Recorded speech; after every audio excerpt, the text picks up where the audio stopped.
and his wife Elaine of 41 years have 3 children and 4 grandchildren. Thank you so much, Todd.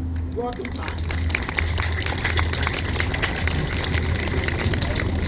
Thank you, Linda, for the introduction. It's an honor for me today to give the keynote speech on this, the 80th anniversary of the atomic bombings. And I stand here to honor and remember the victims of these tragedies. As Linda mentioned, I'm a native of Portland. I grew up here, I returned here after college. And in fact, my paternal grandfather immigrated to Portland from Hiroshima Prefecture in 1910. And my maternal grandfather immigrated to the Yakima Valley of Washington from Hiroshima in 1911. So in terms of my family history during World War II, my grandparents and parents were sent to Japanese American internment camps. And as Linda mentioned, my wife and I are founding members of the Minidoka Swing Band. So we continue to tell the stories of those injustices through our music and our educational outreach. But my grandparents also left siblings back in Hiroshima, and it is that part of my family history that I focus on today. I reached out to the current governor of Hiroshima Prefecture, Hide Uzaki, who's a fellow Stanford alum, and his advice to me for this speech today was to bring to life the voices of the victims of the atomic bombing.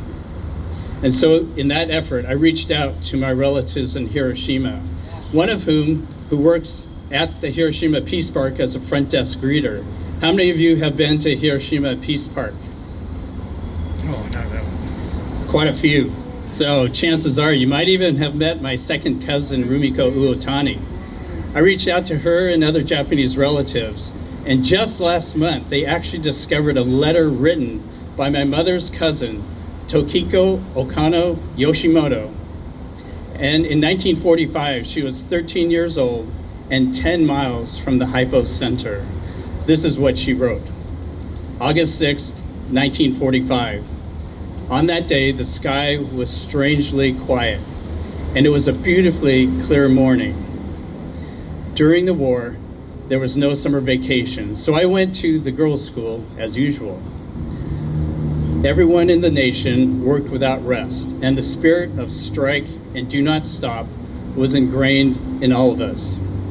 At 8:15 a.m., when the atomic bomb was dropped, I was in first period class.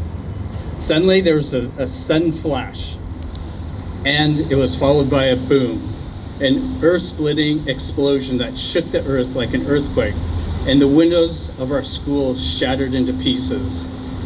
Everyone was sent into the air raid shelters dug into the schoolyard grounds. We all thought that an incendiary bomb had been dropped right onto our schoolyard. Without understanding what was happening, we were all sent home. And on the way home, the sky appeared pitch black with smoke rising continuously. When I got home, my younger brother was by the window, and he said, when he saw the sky flash Pika, he looked outside and saw that intense flash, and he was just wondering, what is that?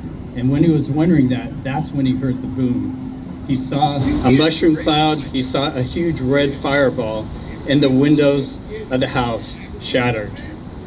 A couple of hours later, my mother returned home, and she told us siblings to go outside, go out to the National Road and see people burnt pitch black with skin hanging down, burnt so badly that they're being loaded by the dozens onto beds into military trucks. So I went out with my siblings to see, and it was unbelievable what I saw. People were burnt so badly that I could hardly recognize them as being human. And deep down in my heart, I thought, couldn't they have done something to escape before being burned so badly? Later I learned it was an atomic bomb that instantly incinerated everything, so there was no time to escape. People were being treated in all sorts of facilities, schools, temples, public halls, and even open squares with straw mats being laid out. My father was a member of the Civil Defense Corps, My mother was a member of the National Women's Association to provide aid. And I also went to a nearby elementary school where people who were victims were being housed. The scene was too horrible to look at. Some people who had died before they could be brought in were being laid out on the ground side by side. Others stood or sat motionless from the pain of their burns. Some others had wooden splinters stuck in their eyes, and many others had glass shards embedded all over their bodies. The place was packed with people, and in those days there was no air conditioning, so the foul stench was spread everywhere. It was just like hell. A few days later, I returned to help, and I cleaned dirty areas, I carried buckets of water, and fanned the injured. Many people had burns that had become infected and filled with maggots. I used chopsticks to pick out the maggots. At the corner of the schoolyard, people were being cremated, and it was truly a horrific and cruel scene. About a week later, my father went back to Hiroshima and took us siblings because he wanted us to see the devastation. And so I saw the streetcar tracks twisted, the streetcars burned out, and horse carcasses left as they were.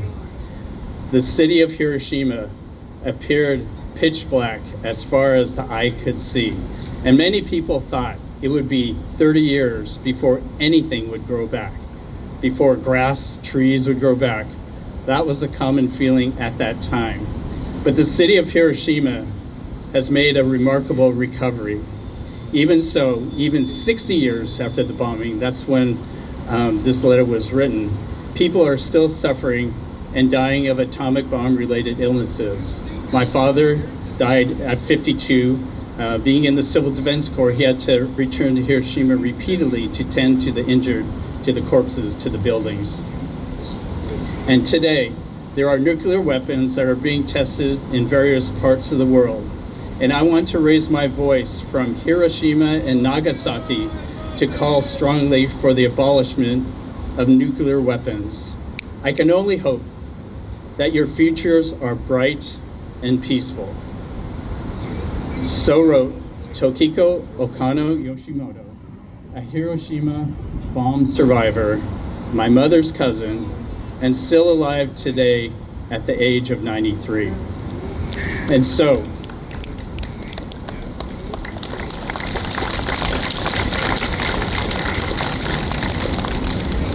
on this day, the 80th anniversary of the atomic bombings, let's remember and honor the victims. Thank you.